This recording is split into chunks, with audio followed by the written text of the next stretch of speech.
everybody, today I will show you how to write the months of the year using your straight pen holder, some black ink, a HB pencil, a ruler and some just generic HB Colorchoice paper.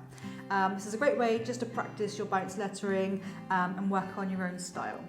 So to begin with, we're going to use our HP Colorchoice paper. I tend to use 120 GSM paper. It works really well, holds ink lovely. We've got a straight pen holder and a Nikko G Nib. I use a Nikko G Nib most of the time when it comes to my calligraphy. I find that it's just a really good workhorse. We've got a standard HB pencil and some Frisk Drawing Ink. First thing we're going to do is we're going to use our little ruler to just draw some lines, a little base line, so we don't end up writing off the page. And we can try to do a fine line if we can, so when it comes to rubbing it out, it's not leaving any sort of marks behind. Okay, so we've got 4 months there we can write. So obviously going to start with January. You can hold your pencil any way that's comfortable. And we're just going to practice our little modern calligraphy J. And what I want to do is just dip below the baseline to help with the bounce lettering. And then we're going to do our A. And don't forget just to think about how you connect your letters together and pause between each character. And then with my U, I like to take this stroke a little bit higher, bring it down, and you'll descend a loop like so. And then we'll do February. So your F for February, you can either do your stroke like this, or you can do one that starts like that. I'm going to start with this one, okay? So we're doing Universal Line of Beauty, some strokes across, and then I don't try to join my capital letters with my second letter, I just try to slot it in. And just be aware of dipping above and below that baseline, extending any descenders and ascenders, and just consider how you're going to finish your exit stroke. We've got March, so with March I'm going to do a bit of a modern calligraphy M, and again dropping that down below the baseline. And either you can have an entrance stroke for your H as a ascender loop going up and down, or you can just bring it in as a little bit of a flourish, like so. Trying to think about the spacing between each of the characters and how they're going to look together. At the same time, looking at the overall feel of the lettering you're going, because you want them all to kind of look like they've been written by the same person. And then we've got April. So with April, I do like to bring this one down. I do like to do my crossbar like this, so like a really lovely compound curve. I'm going to slot my P in there. And you can see with my R, I like to bring the top of this just around to the left a little bit. And then my L and a terminal dot. So that's how I would practice my lettering to begin with. And then using my ink and my pen holder and my nib, I'll just get some ink onto there. So dip past the vent hole, so you need to dip past the hole and scrape off any excess ink. And then we're just going to trace over everything. So take your time. And this is a fun bit because you can really think about your pressure and make any adjustments as you go along. And don't forget, if you're putting quite a lot of pressure on your nib and a lot of ink is coming out, you just want to re-ink regularly. And you can see here, I'm not always joining all of my characters together, and you don't have to. And you can change certain ways you do your R's. So you can see here I'm going to do my R a bit like a copper plate R, but here I'm doing it more like a modern calligraphy R. So it's just a really good exercise in practicing all the little stars that you want to play around with. Let's go to February.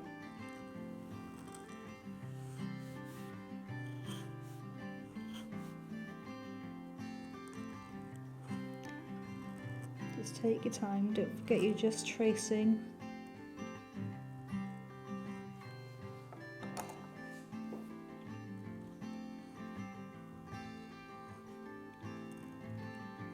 If you've got too much ink coming out like here, you're going to have to wait to let it dry a little bit longer before you rub the pencil marks out. If you're going to scan this lettering in, you really want to go back over your hairline strokes and just make them a little bit darker. So if you take them into Adobe Illustrator, it makes it easier to trace. Okay, and if you wanted to learn how to digitize your lettering, you could join my patrons, and I do show my manuscript members how to take your lettering into Illustrator to work on. Here we go. Now you can have loads of fun with our lettering and play around with the R's there. Again, just be really mindful of the space you've got, making sure everything fits within an oval shape.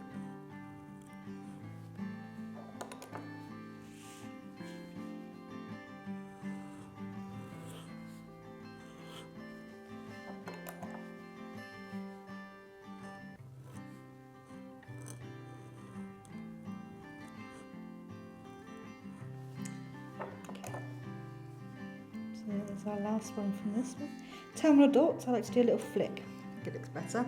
With this A, you could bring your crossbar up like this as well, which is quite nice. So that's January to April. Okay, so we're doing the next 4, so May to August. You can have some fun with these. You can start your M here and do a little flourish. And bring that down if you wanted to. Obviously be really aware that if you've got a loop going to the right, you don't want to clash too much with the descender of the Y. So you can do that, or you can just do that, which is quite a simple one. May, June, bring it down. And you could go around with a lovely exit stroke there. So I always think it's nice to keep these quite simple. July.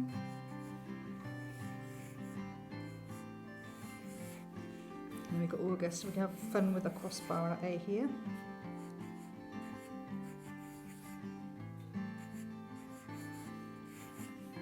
And just dipping below the baseline. I like to keep things like my vowels a little bit smaller to help with the bounce lettering.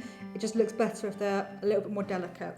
And then it means you can then just expand your descenders and your ascenders and have a little bit more fun with those. So let's ink this up. With things like the flourishes, they can be quite difficult to do, so just take your time. Have this part of your hand on the paper, and if you do struggle, you could put a playing card under your hand so you get some nice movement there. So try to move your whole arm when you're writing. And if it doesn't work, try again. So it doesn't always work the first time, but don't be upset if it doesn't look amazing. There's your May. Let's try this one.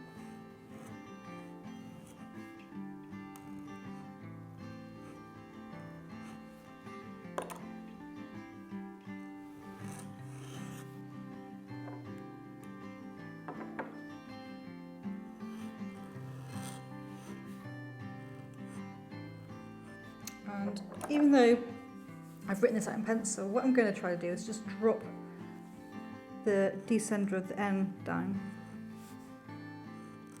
and change the E a little bit. So you can just change it as you go along.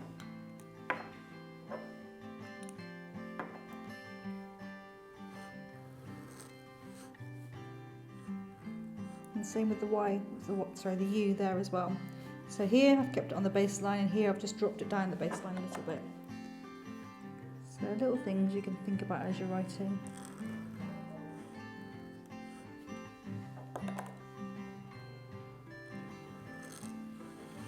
Good. Okay, and then we're going to go on to August. And bring this all the way down. A lovely crossbar there.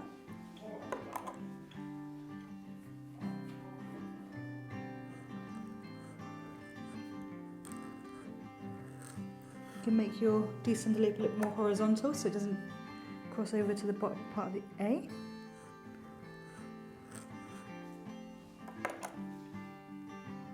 And think about rounding text at the bottom. So I don't tend to do it like sharp T's. I like my lettering to be quite rounded. and if you wanted to, you can just sort of do a little teardrop at the end, which always looks really cute. That's August. Okay, so now we're going to work on September to December. So a couple of the longer words.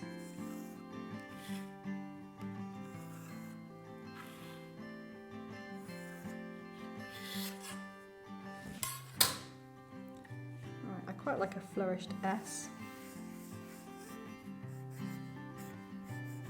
You don't have to have descender loops or ascender loops on all your lettering if you don't want to.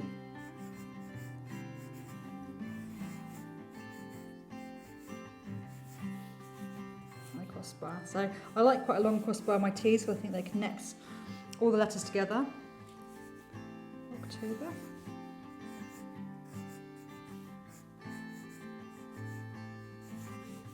You can see it here as well. And you know, where here is I've got the ascender loop and I haven't got one here. It's just down to personal choice. November. So I'm just going to do a little modern N.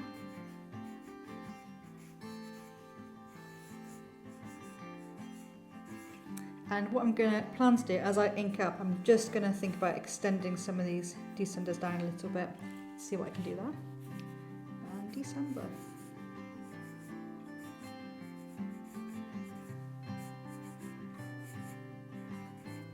And you can see here how I'm not connecting all of the letters together. I'm trying to slot the second character into it. So I'm not doing things like trying to join the O and the C, or I'm not trying to join the N and the O. I just don't think it always works. I do like to just slot the second letter after my capital in rather than connect it. So here we go. Take your time.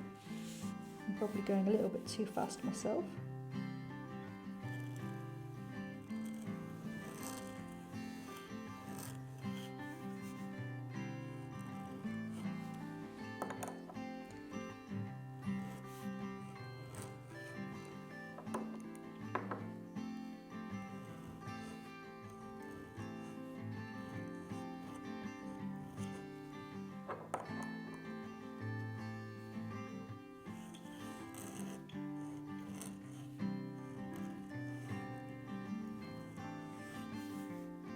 Crossbar going all the way through. October. Always a bit fiddly doing that loop at the top. So here we go, let's have some fun with our ascenders and descenders here. Let's see if we can make this one really bounce.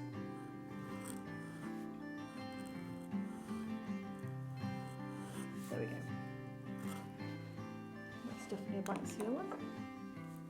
And you can work on things like, you know, don't put so much pressure on your lettering.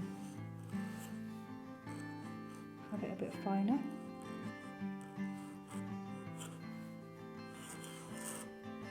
And that's the good thing about these Nikko Gs, is you can have really fine lettering, or you can put a lot of pressure on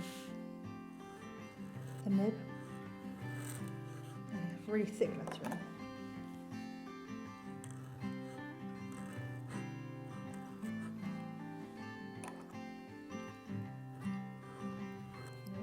Really put pressure on there, and I find these are quite good if you're doing murals on walls, or like I said earlier, if you're scanning in, or if you're doing a bit of flat lay calligraphy, it's always quite nice to put a lot of pressure on them. So once everything is dry, you can then rub everything out. So I would say leave it a good, depending on your ink, leave it a good 24 hours, rub it out. You can scan it in, you can, you know, create your own calendars. You can, you know, do anything. You can add it to your journal, yeah, and enjoy changed colours. Try to think about your bounce lettering a little bit. Try to think about how much pressure you're putting on your nib. Yeah, and you should have lots of fun with that. So if you've enjoyed that tutorial, I'd love to see your comments. I'd love to see you sharing your work. Obviously, please like and subscribe. If you want to learn more about modern calligraphy and all the fun that you can have with it, you can also sign up to my Patreon, which is £5 a month, and that's a weekly recorded Zoom session. So enjoy, and I'll see you soon.